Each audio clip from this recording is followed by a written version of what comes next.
Good morning students. आज हम class 6 का एसएस पढ़ेंगे। उसमें हमने लेसन नंबर 3 देखा था।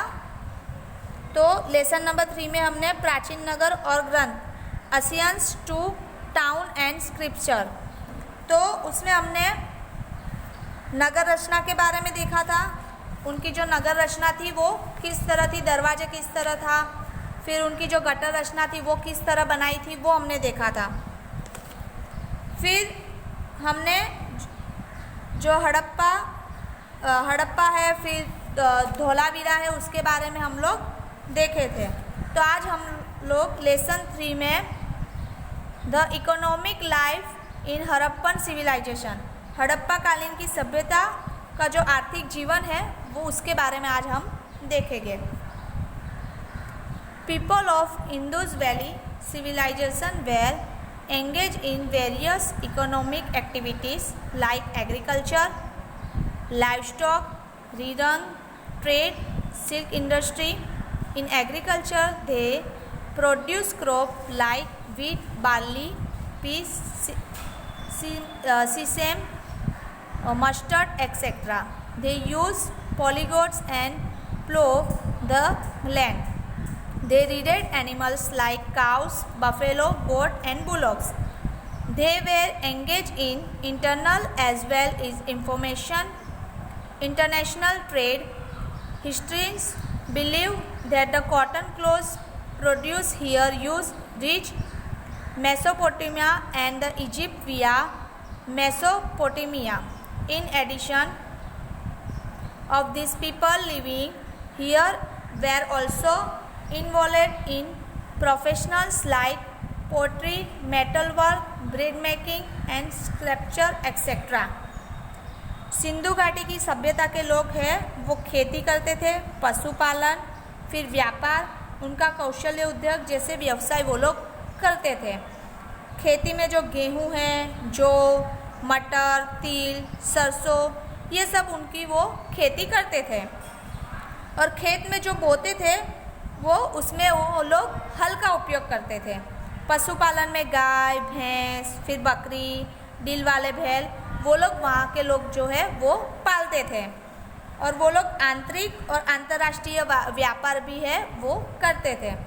यहाँ के जो सूती वस्त्र है, फिर मेसोपोटामिया और वहाँ के जो माध्यम से इजिप्ट तक वो लोग भेजते थे, ऐसा इतिहासकार वो लोग मानते हैं। इसके बाद उनके जो अन्य व्यवसाय हैं, वहाँ की जो मिट्टी कार्य, फिर धातु काम, मणका बनाने की कला, शिल्प कला का जो है वो उसमें समावेश होता है।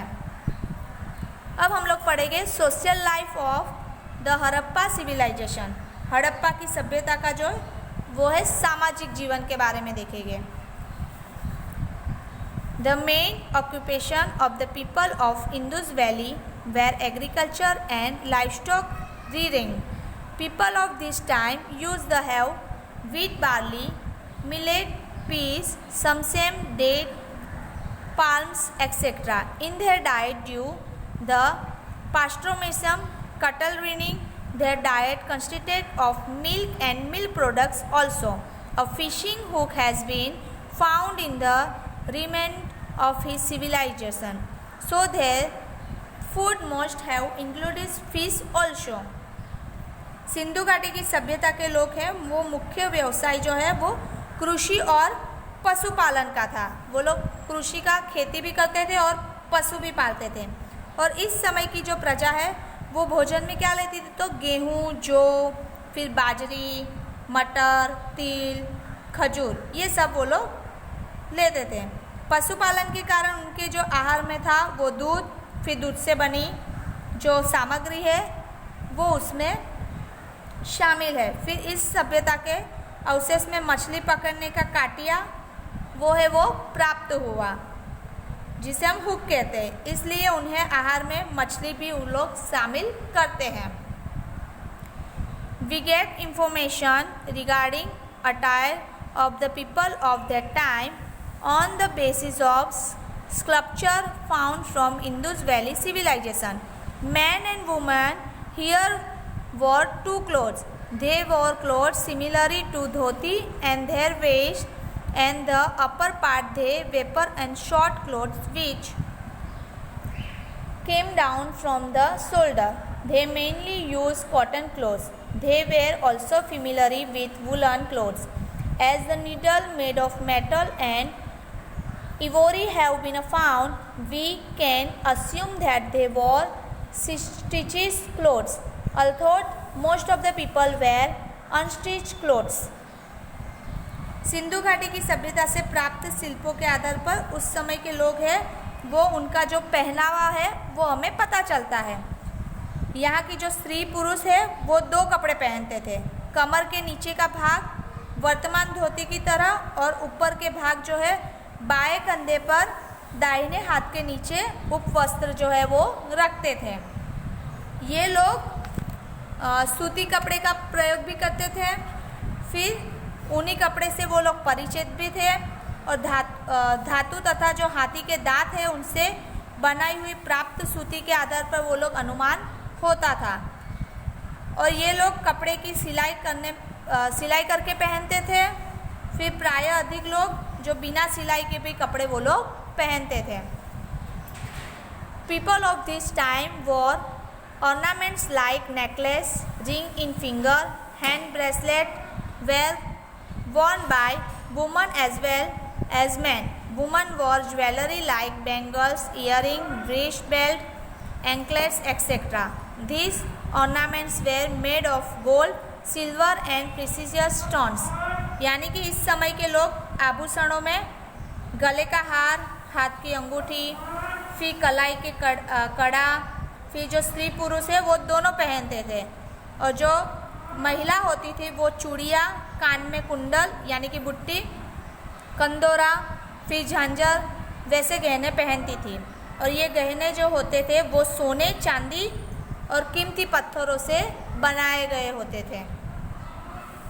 People of Indus Valley civilization made utensils of earthenware, copper, bronze, etc. These included utensils like mug, bowl, earthen mug, metallic pot, sauces, courses, etc.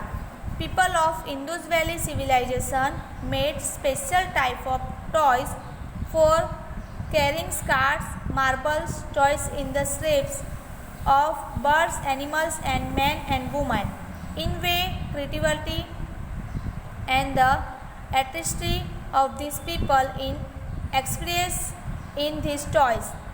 Toys like head shaking animals and monkey climbing tree were seen here. Sindhu घाटी सभ्यता के लोग जो है मिट्टी, तांबा और कांसे के बर्तन बनाते थे, जिसमें मिट्टी से प्याला, कटोरी, फिर कुल्हड़, गागर कप या ऐसे बर्तनों वो लोग बनाते थे और उन बर्तनों में उसका समावेश होता था। फिर जो सिंधु घाटी की सभ्यता के जो लोग होते थे वो बच्चों के लिए अनेक प्रकार के जो खिलौने हैं वो लोग बनाते थे, जिसमें पंखों वाली सीटी, फिर घुघरा, गाड़ी, गोली, पशु पक्षी और स्त्री पुरुष का आकार के खिलौने भी वो लोग बनाते थे। एक तरह से वो देखो तो प्रजा की सृजन शक्ति और कला कारीगरी की उनमें खिलौना है वो उसमें व्यक्त होता था। सिर हिलाते प्राणी और पेड़ पर चढ़ते बंदर की कालाबाजी खिलौने में उसमें दिखाई देती थी। तो यहाँ पे हमारा जो टॉपिक है वो पूरा होता है। अगले वीडियो में हम लोग आगे का देखेंगे। Thank you.